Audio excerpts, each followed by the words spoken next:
So good afternoon, everyone. Good afternoon, everyone. Thank you for joining us for the webinar on adapting ESG in a bold new world. I am Dinesh Anand, your moderator for the session today. In this session today, we will explore how the auto component industry is reimagining growth and resilience through ESG practices. From emission reporting, digital enablement, and partnerships across supply chain, this promises to be a deeply insightful conversation. I am privileged to introduce an accomplished panel with a diverse and complementary range of expertise. Uh, I have with me Sameer Jindal.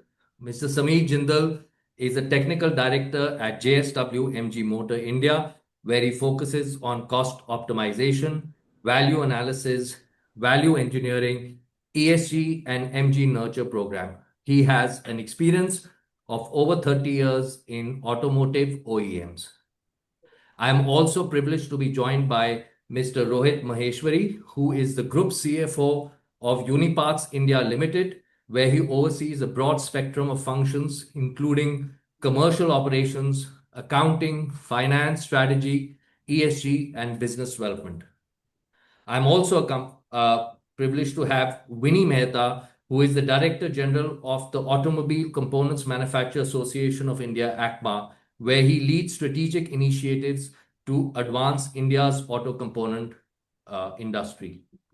I also am privileged to introduce Mr. Jango Dalal, who is the co-founder and CEO of Gaviva, a leading digital ESG sales platform. I think in today's automotive component industry, sustainability reporting and climate disclosures have become a key to global competitiveness. Regulations like EU CBAM, which is the Carbon Border Adjustment Mechanism, and growing expectations about Scope 3 emissions reporting are reshaping on how Indian suppliers are going to gain a competitive advantage in the international scene. With the electrification, which is transforming the entire value chain, aligning ESG with cost optimization and transparent reporting will become the new differentiator. Before we go into further details, we would like to hear from our audience what is the key challenge in your organization, especially regarding carbon emission reporting. You will see a poll in your screen now. Please select the option that resonates most with your experience.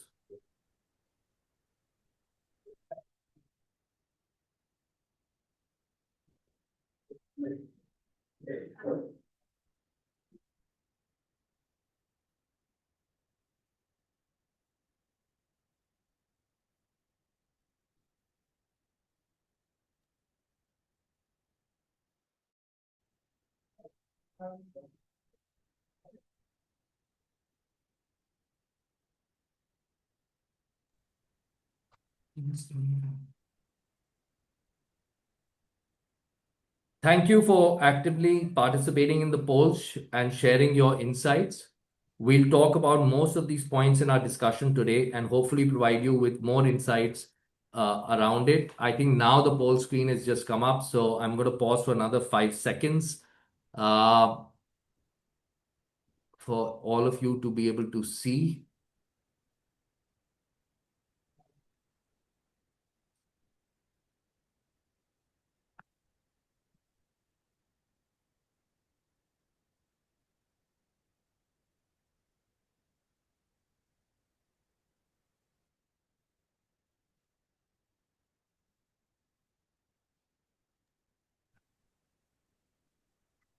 And while the poll is on, I'm also happy to introduce my colleague Amit Kumar, who is also going to be joining us on the panel. And Amit is the climate ecosystem leader at GT Bharat, and he specializes in helping organizations define and execute their net zero strategies. So as you can all see, we have majority of the answers up, and I think it's going to be while we're going to discuss all the questions which have come up. What seems to uh, be the biggest challenge for most organizations is difficulty in tracking emissions across the supply chain. I think with that, let me start with the first question, and with that, let me ask you, Sameer. What is the key focus or challenge area for MG Motors when it comes to ESG integration and emission reporting? Yeah. Hi, Dinesh. I hope I'm audible. Yes, you are. Okay. So at MG Motor, we are at an early stage of formalizing our ESG journey, and our immediate focus is on building a strong foundation for emission reporting. And especially, we started with the Scope 1 and Scope 2 accounting, and supported by better data systems across our plant and operations, and also in our corporate office in Gurgaon. The next big challenge and opportunity comes with the Scope 3 emissions. And as also highlighted in the poll, this is the biggest thing for supply chain to cover up with the Scope 3. So we plan to begin this accounting with our major suppliers and starting next year. And because our supplier ecosystem has varying level of ESG maturity, achieving consistency and transparency in data will require a phase-wise engagement and capability building and digital tools. We are also preparing for a evolving regulatory landscape, whether it is a BRSR in India or CBAM linked expectations from the export market. Our aim is to integrate ESG into the business processes quite early in stage so that we can scale reliably. So we are already initiated an internal ESG trainings, and we are setting up a system needed for accurate future reporting. So overall, I would say our key challenge is to balance this structural ESG build out while ensuring operational efficiency. And this is also a biggest long-term value creation for us as we go forward, making our organization bigger. No, thank you, Samik. Thank you for sharing your perspective. I like to similarly ask Rohit. So, Rohit, what would be the most pressing ESG challenge or area of focus for Unipaths? Good evening, everybody. I hope you can hear me. Yes, thank you, Rohit. We can hear you. So, one of our biggest challenges at Unipart is collecting reliable emission data across our supply chain, especially from the smaller suppliers who are still building familiarity with the ESG framework and carbon accounting. With CBM now in effect for exports to Europe, we require to report a detailed product level emissions data, which means fully visibility in Scope 3 emissions has to become essential. This has pushed us to engage more deeply with our supplier base by offering guidance, standardized templates, and tools to help them track and report emissions more effectively. To support this effort, we have also brought in the subject matter experts to help us align with the CBM requirements. Their expertise have been critical in translating complex regulatory expectation into practical roadmap on the ground. However, the lack of standardized systems and varying levels of awareness across the supply chain still make this as a complex and ongoing task. That's why we are investing in the digital tools and supplier training to build a more transparent, consistent, and compliant ecosystem. It's a journey, and CBM has certainly accelerated our efforts. What began as a compliance requirement now shaping up how we collaborate with the suppliers, manage data, and future-proof our operations for the carbon-conscious global markets. No, thank you, Rohit. And I think what both you and Samit seem to be resonating is really about, how do you collect reliable data from your business partners? How do you report on Scope 3 and the third, which is of course coming out, is the use of digital tools, which is going to become extremely important as we go forward. Because without that, it's going to be very difficult to, kind of join the entire ecosystem together. But now moving on to my colleague Amit. So, Amit, as an energy and climate expert, what do you see as the most important factor the automobile industry should focus on right now, especially with upcoming requirements around emissions, also to get an insight on whether CBAM regulations are something which, they need to be aware of. So, it'll be good to get your insights, please. Thanks, Dinesh. Hope I'm audible. Yes, you are. Thank you so much. So I think there are four factors which I would like to highlight. number one, stricter emission norms.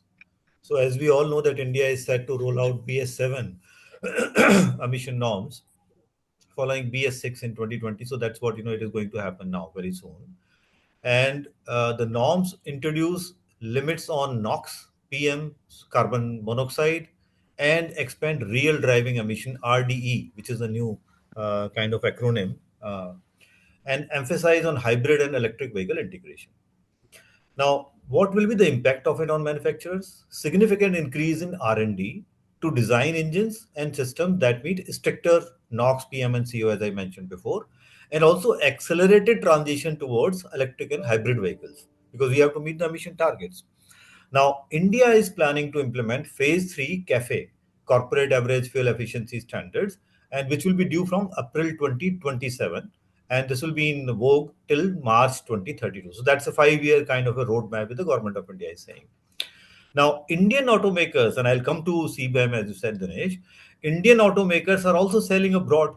So they have to meet Euro 7 in Europe. So that's why there is an urgency now, and which is adding stricter limits for NOx, particularly, and requires battery durability checks for electric vehicles if you are exporting, US EPA rules which demand a 50% cut in CO2, right?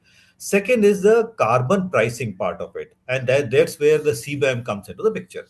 So, as we all know, this is common knowledge now that CBAM, because of the CBAM, EU will impose a carbon price on imports of steel and aluminium. And these are the two important materials which are accounting for most of the car's embedded emissions. As per estimate, and this is our estimate, GT's estimate, we are working with SIAM and other associations who are playing an important role in this. This could add something like 300 euros per car by 2030, and EU carbon prices are projected to reach somewhere around 150 euro per ton of CO2. So that means it will sharply increase cost for automakers that are relying on Indian inputs. So for that to mitigate, Indian manufacturers, I think they will have to invest a lot on renewable energy, energy efficiency, reducing the overall emissions, and doing everything so that the manufacturing emissions can be reduced. Now, India's one estimate says that India's automobile industry can cut its factory emissions by 87%, and the year everybody is estimating is 2050. So by 2050, 87% kind of emission reduction is possible by using clean electricity and, importantly, low carbon steel. BRSR core and global GRI standards, everybody knows about it. But I think under SEBI's business responsibility and sustainability reporting, BRSR, ESG reporting is mandatory, we all know, for the top 1,000 listed companies. And then disclosure over environmental, social, governance indicators with third-party assurance required for critical metrics. And SEBI also is mandating value chain ESG reporting for suppliers and customers. Now, these are important elements for Indian automakers, not only from domestic perspective, but more so from export competitiveness. Back to you, Dinesh. No, thank you, Amit, and thank you for sharing your perspective. And I think as I hear about all the challenges and all what is the work which is required both from the OEMs and of course from the support from ACMA, I think the best person now would be Vinny. The question for you: how prepared do you think are the auto component companies and their supply chains when it comes to collecting and reporting data as per all the upcoming requirements? What is your view, and what you think is needed to accelerate the process? Yeah. Dinesh, thank you for having me. And it's good to hear everybody, and largely everybody is automotive in some sense. And a lot has been said about the auto industry, largely from a vehicle manufacturer's perspective. When it comes to the auto component industry, the supply chain or the value chain is very long and winding. We have the tier 1 suppliers, the tier 2 suppliers, and the tier 3 suppliers. And while tier 1s would be the largest companies, the tier 2s and tier 3s, and by and large, very small and medium size or even micro size companies. So when it comes to the readiness, again, Amit alluded to the fact that BRSR is mandatory for 1,000 companies. So we would have probably about 125 to 130 odd auto component manufacturers who are listed. So I would say with great degree of assurance that they are pretty much in a state of readiness. And the rest of them are getting in the state of readiness. I would say that is largely for the tier two suppliers, because in some sense, it's also mandatory for those 1,000 companies to sort of report about their upstream and downstream. So upstream, of course, they get covered in. We at ACMA are also making a lot of, and also one must understand that the auto component industry is hugely export competitive. Last year, we exported $23 billion worth of auto components. Of that, $7 billion went to Europe alone. And CBAM kicks in Jan 26, especially for aluminum and for iron, steel, and 60% of our input is steel. So in that sense, again, an export story is largely the success story of small and medium enterprises. So they are also getting ready in some sense. And we at ACMA, we run cluster programs on resource efficiency, on ESG, on mapping carbon footprints so that the industry is ready. But again, this because the supply chain is so huge, so long and winding, well, we are well begun, but of course, long way to go. Long way, but it's very good and heartening to know that the export market Of for course, the auto yeah, components, it's compelling us you to know, sort of get ready. Yeah. yeah, and I think in order to remain competitive, one will have no choice but to, Oh, adhere. absolutely. I think that is only going Absolutely. to accelerate the whole Yes. process. Yes. No, and thank you for that. And I think I'm going to move to you, Django, now. And you would have heard from all our panelists that one thing which came common, which was a common theme, was that eventually use of digital technology and digital tool is going to become very important, right? To be able to collect the right information, because unless and until you can collect the right data, how are you able to report it? So, what is your view on the rise of the digital ESG platforms? How can technology help solve some of the challenges we have discussed today? Thanks, Dinesh, for the opportunity to be part of this panel, and good afternoon to everyone on the panel and all our participants from all across India, I hope, I guess as well. So Dinesh, before I answer your question, I think I'll just take a minute to say that, at Gaviva, we had the opportunity to work with a lot of automobile and auto component companies as well. And if I may just summarize, there are two compelling factors which are driving auto component companies to focus and make ESG as part of their strategy. One is, of course, the OEMs, both in India and globally, as Vinny mentioned. Today, it's become like a table stake to play on the global as well as large OEM Indian market, and you need ESG up your sleeve to play on that table. And the second one is the regulator, whether it's our regulator in India, SEBI, which is asking the larger OEMs to report on their supply chain from the coming years onwards, which obviously puts pressure on the auto component guys, or the regulators in Europe, which are pushing those OEMs to push their suppliers. Now, in all of this, what happens is that when you're even within your own organizational boundary, as an auto component guy or an OEM, the data that you require to fulfill any ESG compliance or analytics or reporting is spread all across the organization. By its very definition, environment, social governance touches almost every function and different locations of an organization. So the number one challenge is when you have data which is so widespread and required often in different formats, there is no option but to go to digital base so that you can collect it accurately, instantaneously, and more importantly, now with audit and assurance coming in, you need those kind of diligence and audit trails to also be built in. So I think one of the key problems with ESG is data, and then the data coming from multiple stakeholders. So there is no option but to create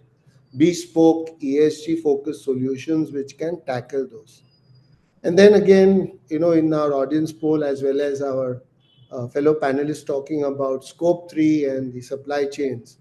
Again, once you go out of your boundaries, if you try to keep doing stuff on emails and Excels, it becomes very, very tedious, both for the OEMs who's asking for it as well as the autocom guys who have to fulfill those requirements.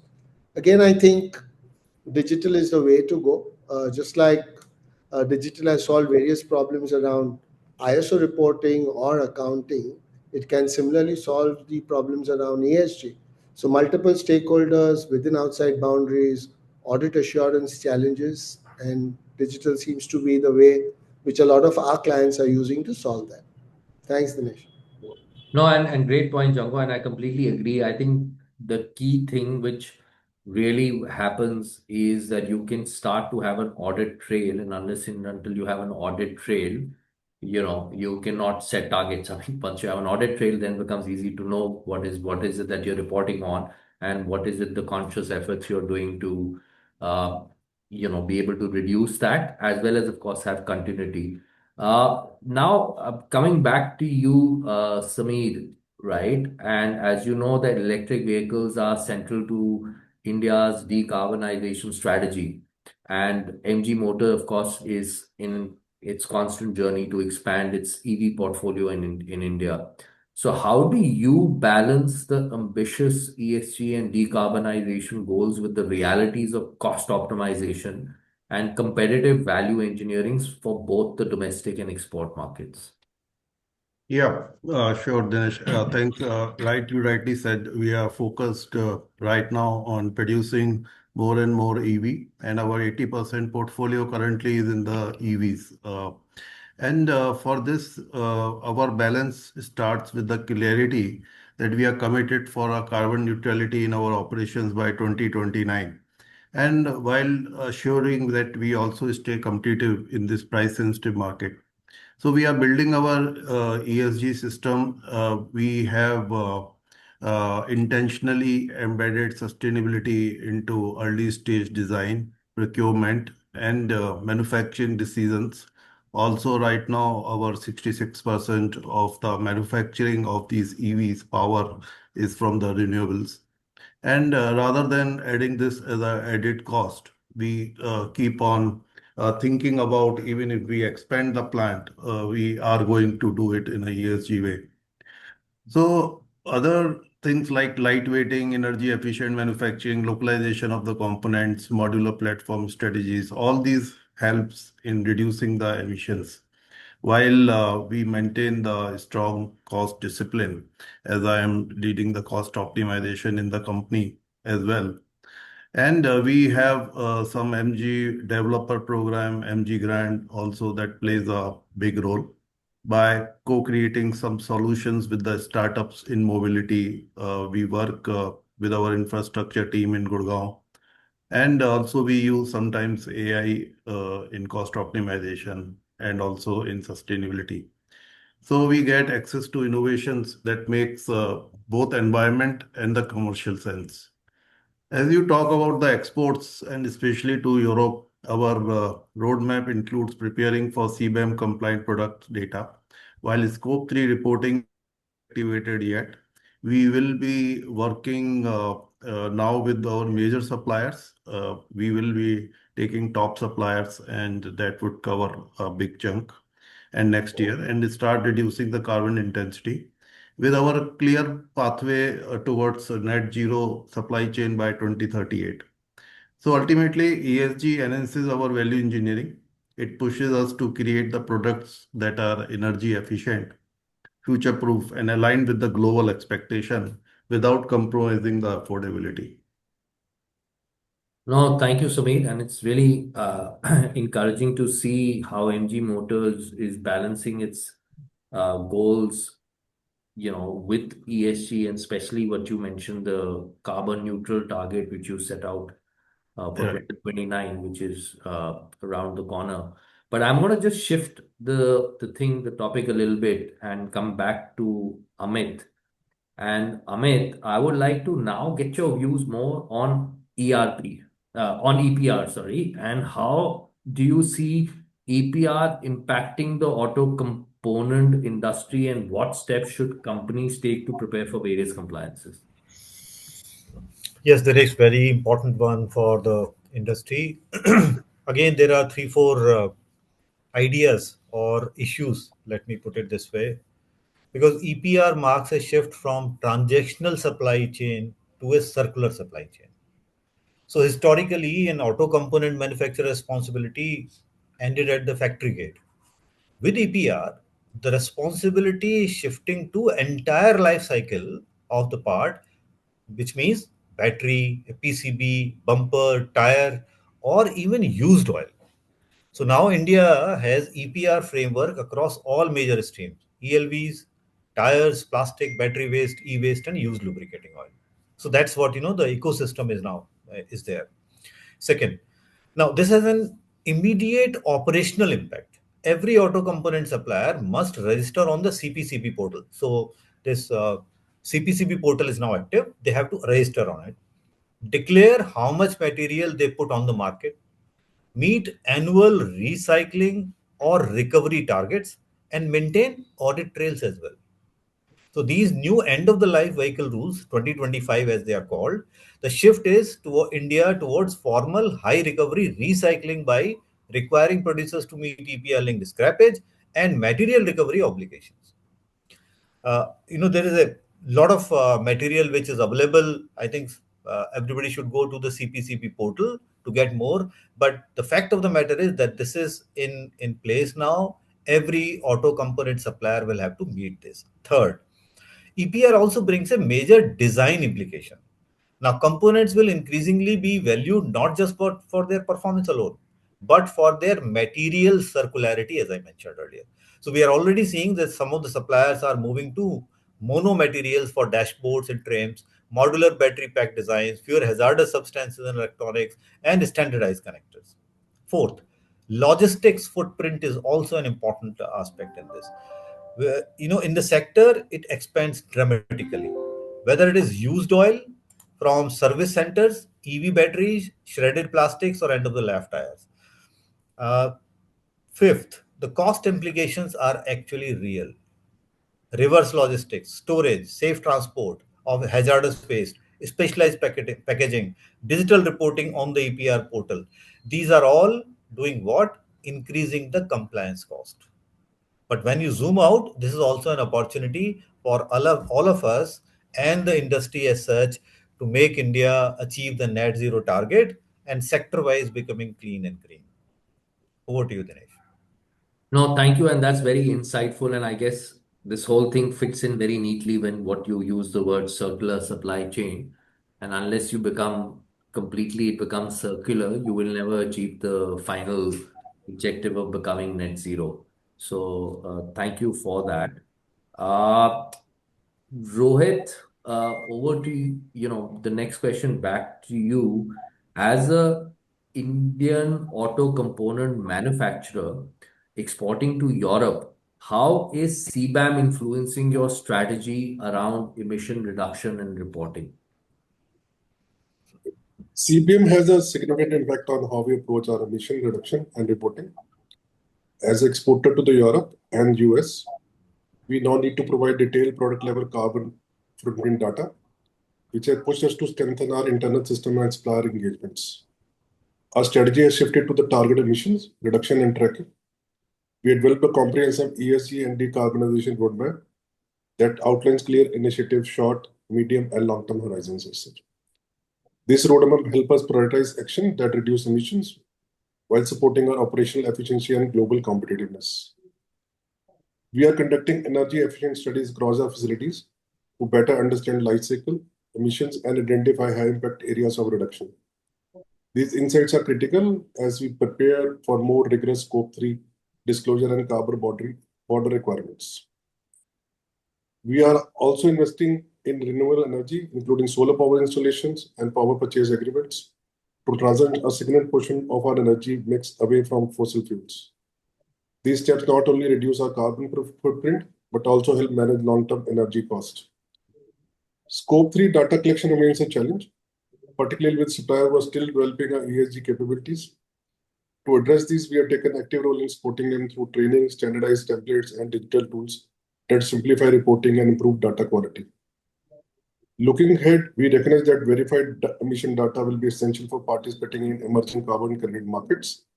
That's why we are building a robust system to track and validate emissions across our operational supply chain, ensuring transparency, credibility, and readiness for the global compliance.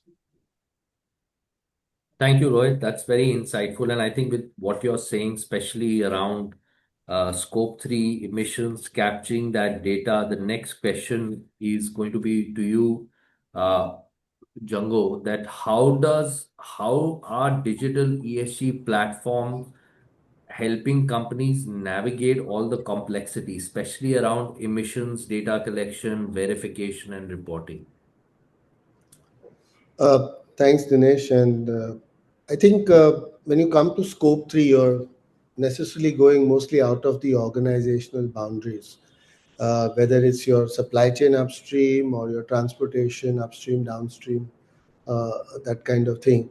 Now, what digital tools can help you do, the kind of stuff we are building at Gaviva and have deployed as well, is that it allows you to collect data at the source in a assurable and verifiable manner.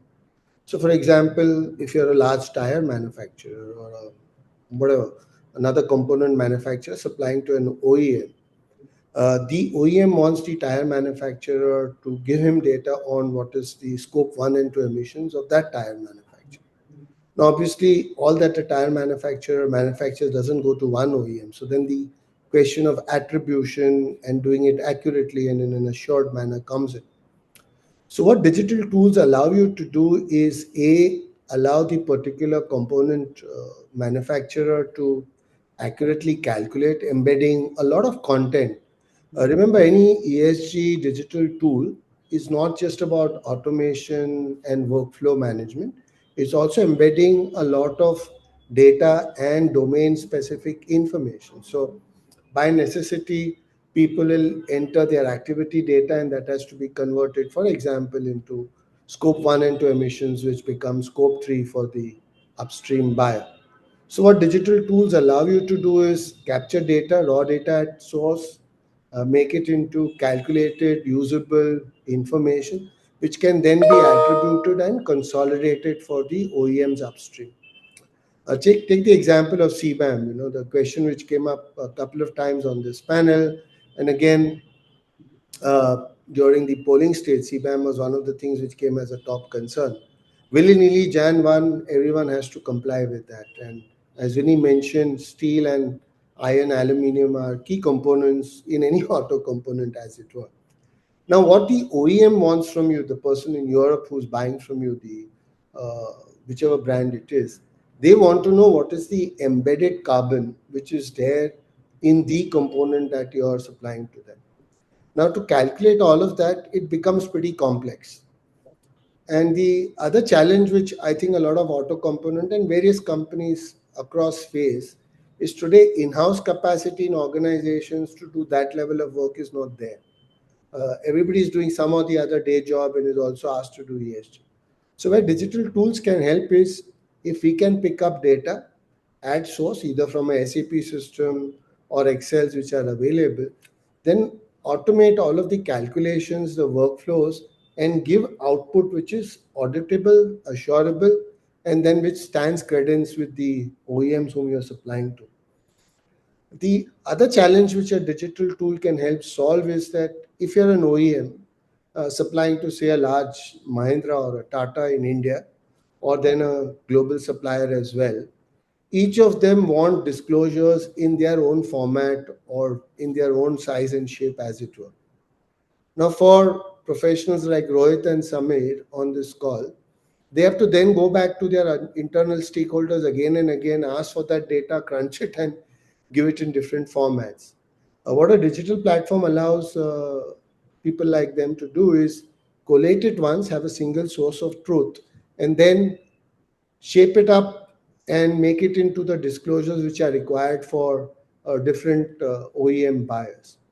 So to sum up, Dinesh, to your question, I think what again it allows, digital tools allow you to do is capture data at source, take care of these complex calculations without having to invest too much in in-house capacities, and then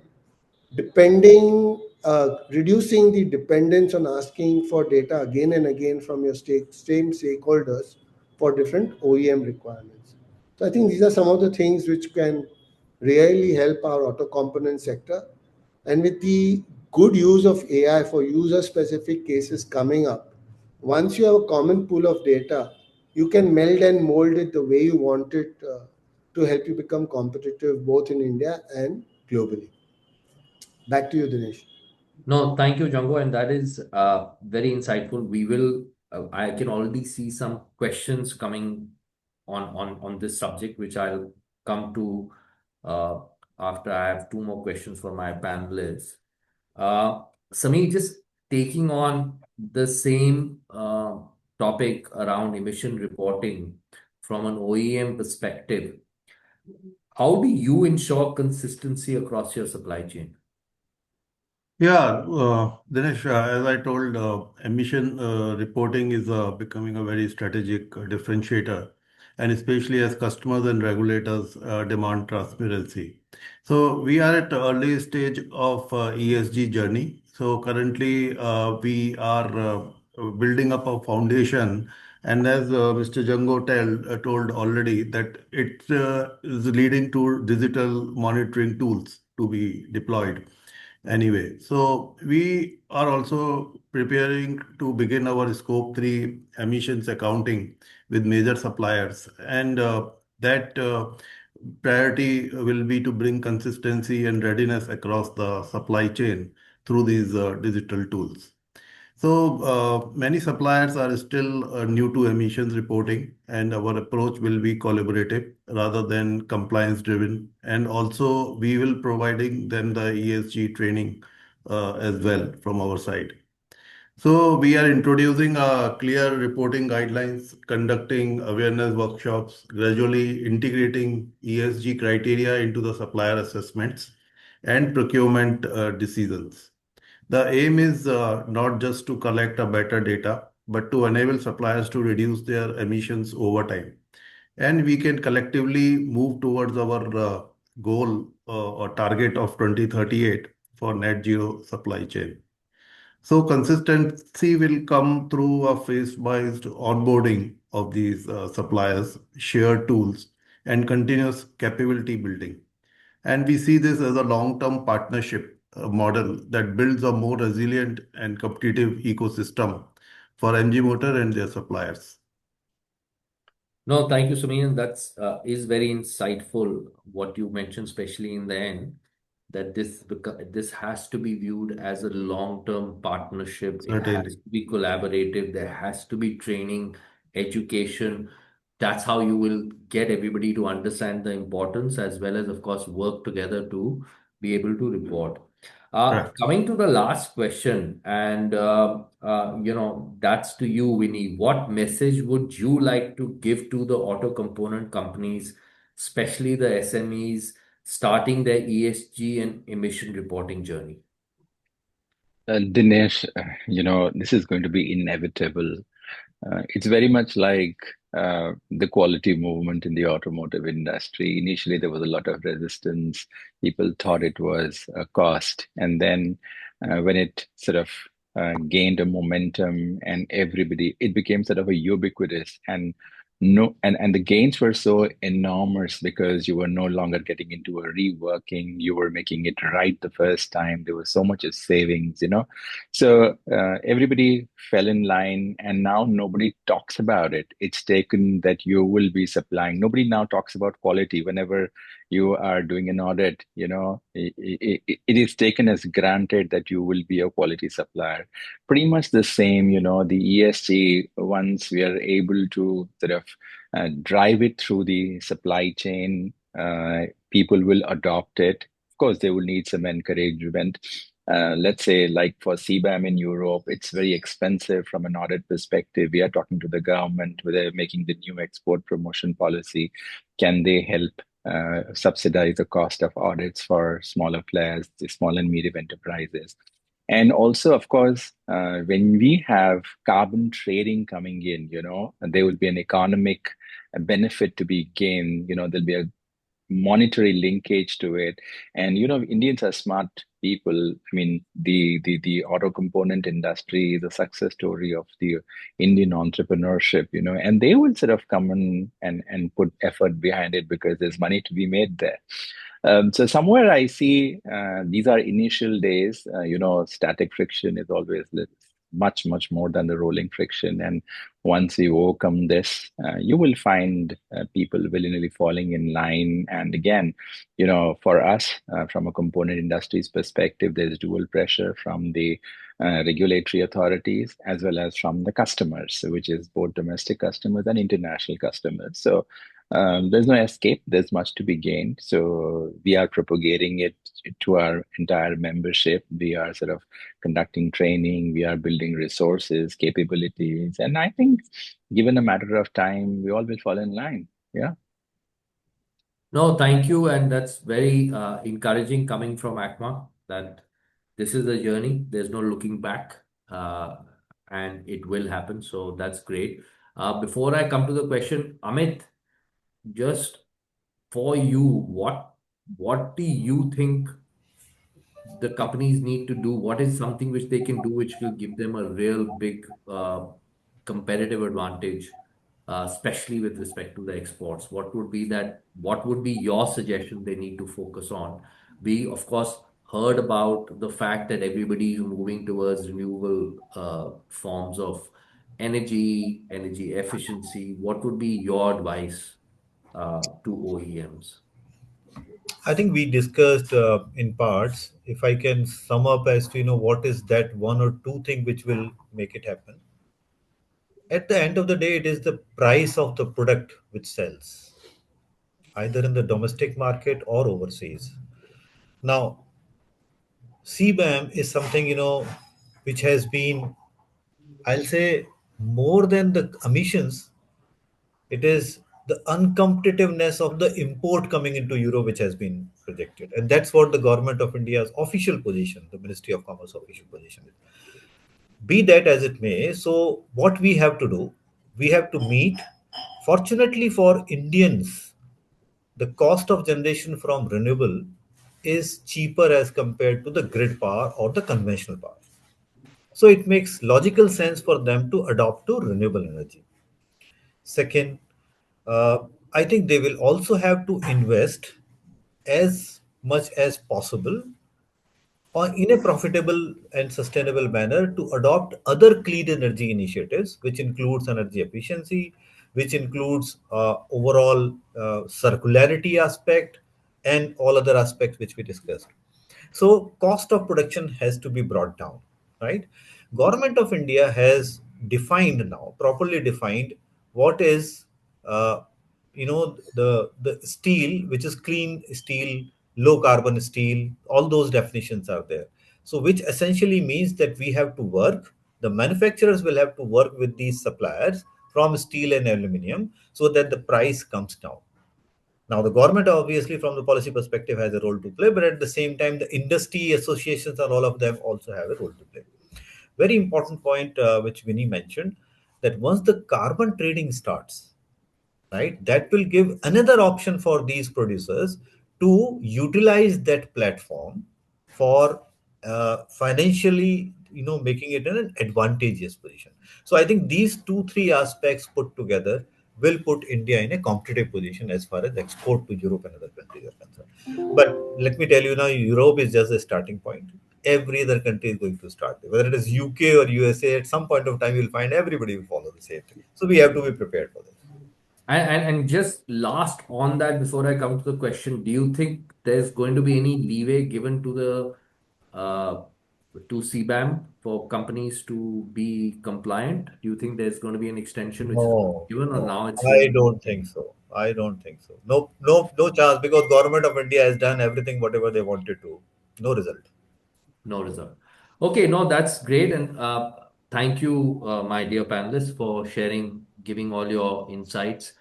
We do have a few questions, and we do have a limited time, so I'm going to just take the questions, and I'm going to see, you know, which one of you would like to answer them. But the first question which we do have is, and this is again around the whole challenge of emissions. So, how do we obtain emissions data from tier one and tier two suppliers, especially when many of them are small scale without reporting or technical capability? So I don't know, maybe Winnie, you want to address it, and Sameer, you may want to have a go at it.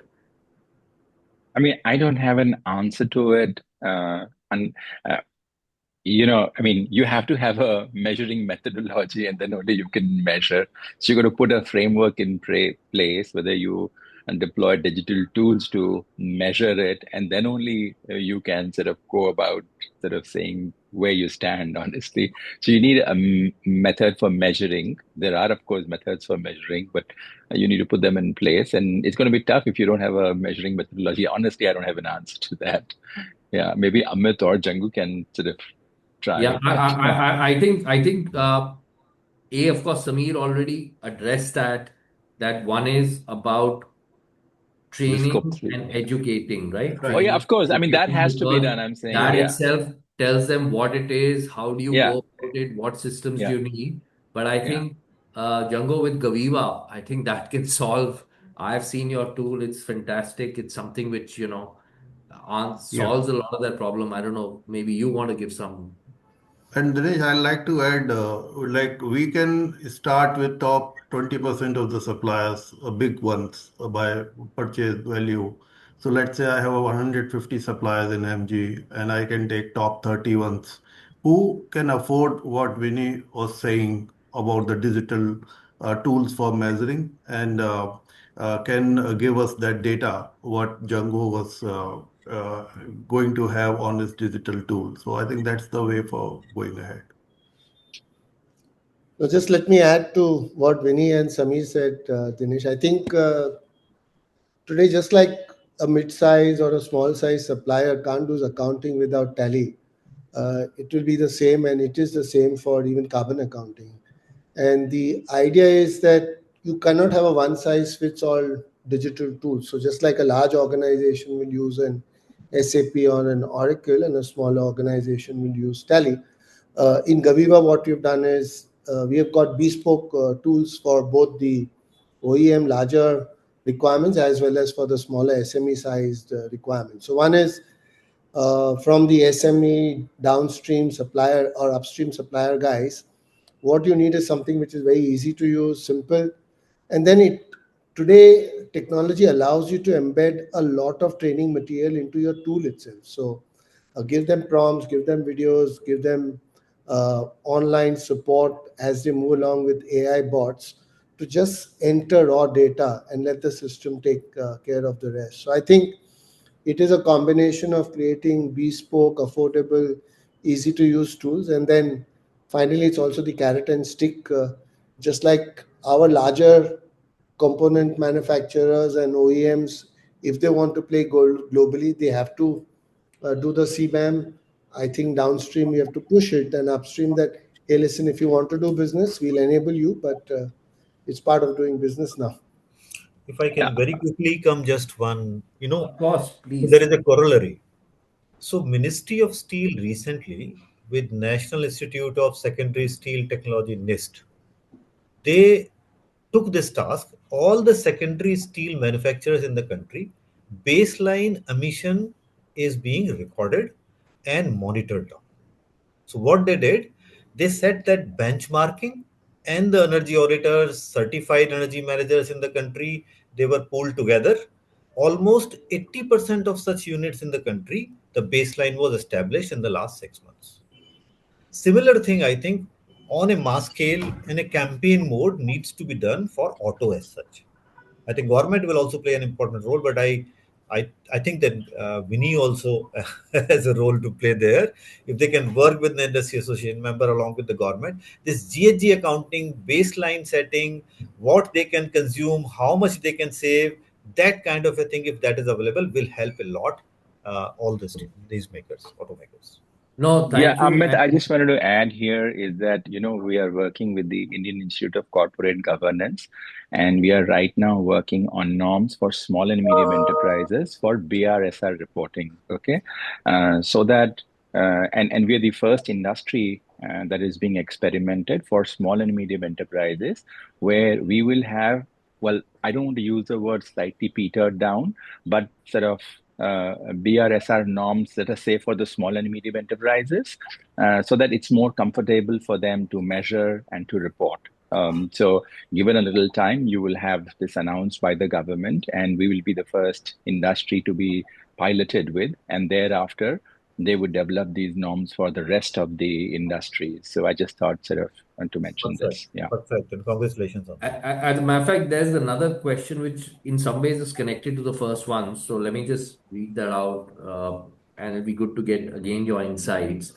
Most companies struggle not with disclosures, but with ESG data plumbing. What operating model shifts or digital architecture you believe will become non-negotiable for ESG data quality over the next 5 years? Amit, Jango, you want to take that? Jago, over Yeah, to you. sure. Uh, I think the very nature of ESG data is that it's residing in a decentralized format.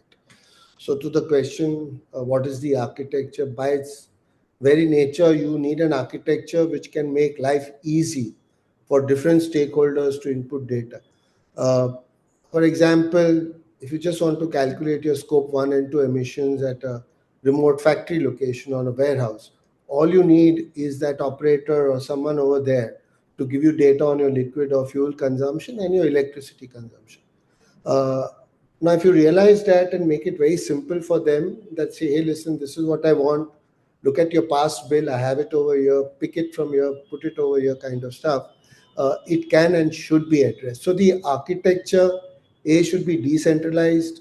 B, it should make it simple. And C, at all times, keep in mind that the person, the last man standing, last woman standing, giving you the data is already having other day jobs, 9 to 5, 9 to 6, 9 to 7. And asking them for data is an additional requirement. So make it simple, make it decentralized, make it easy, make it mobile friendly, make it very, very specific. Don't burden them with complex sheets or Excels or multiple email reminders. Keep it as simple as possible. And I think we are seeing results with that approach. Thank you. Anybody else has a comment on that? But Jango, very apt. Keep it simple. And it also, of course, boils back to how can you make it as simple so that it doesn't become a burden. The next question I have is how can automakers leverage partnerships with logistic providers to cut transportation related emissions? So I guess uh, this would be more again on around challenges of on scope three. Who would like to take this question? Amit?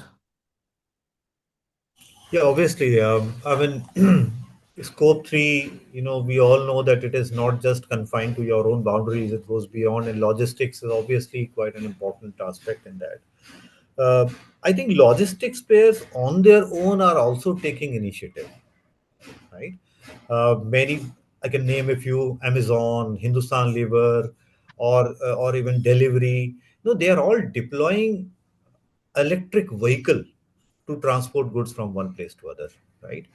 They're also helping, and many of these global players are also helping their vendors, supply chain component players, in making them more cleaner, greener, and also aware about the kind of issues, challenges with the climate side of it. It is happening, but the question is right in the sense that whether a coordinated approach is being taken and across the board, then the answer is no.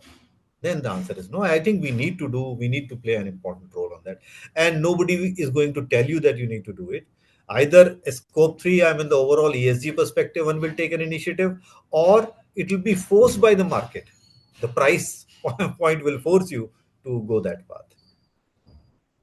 Thank you, Amit. And with that, I want to just take on one more question, keeping in mind the limited time we have. And this question is, given the fragmentation of supplier ecosystems and limited leverage in upstream tiers, what mechanism beyond audits can embed ESG accountability deeper into supply chain? Yeah, so it's like saying what will motivate people to sort of voluntarily come forward and Right. comply. And as I said, nothing works better than if there is a business case to it. You got to link it with a business case. And let's say if maybe the customer said if you set a sort of a number and say, okay, you achieve this in carbon footprint minimizing, then I give you a preference. I give you a preference pricing. I source more from you. These kind of incentives will motivate people to sort of come forward and invest more in these kinds of initiatives. It goes without saying, like, let's again, I go over to the quality thinking and saying that, look, the more quality compliant you are, you have a better track record, the more business comes your way. It's going to be very, very similar. Okay, no, that's very insightful. Thank you, Winnie, and thank you to our panelists. I want to thank you all for your invaluable insights, and of course to the audience who's taken time to attend this webinar and for your active participation and asking of all the questions. So, as I wrap up, I guess the key takeaways which I am taking from today's discussion, and I'm going to try and summarize them based on whatever I've managed to scribble. So ESG integration is a challenge, but we are making steady progress, especially in the auto component sector. Companies are building stronger foundations, and we are moving towards the direction where Scope 3 readiness will happen. So it's a journey, and that everybody's spoken about it. So regulatory frameworks like BRSR, EPR, and of course CBAM are driving strategy beyond compliance. So in a way, it's good because it's accelerating the entire uh, process. Supply chain transparency and verified emission data are going to become essential for global competitiveness. So, whether we like it or not, it's here to stay. The sooner we start recording it accurately, reporting on it, the better it will become for each of the OEMs. Technology and digital ESG platforms are critical enablers for scalable and reliable reporting. So I guess this for the whole world, right? Without technology, you cannot function anymore. But ESG technology platforms are going to play a very, very critical role. And for small and medium enterprises, starting early on ESG and emission reporting, I think is going to be vital to stay competitive and future ready. So with that, I want to thank you all once again, my panelists, for taking time out of your busy days to come and join this webinar to celebrate the GT Risk Week, which is currently on. To the audiences for attending. If you still have more questions, please feel free to drop us an email and we'll be very happy to give you a response. With that, have a great day and thank you once again for attending. Thank you. Thank you, Dinesh. Thank you, Thank you, everybody. Dinesh. Thank you, everybody. A Bye. good rest of the day to everyone. Bye.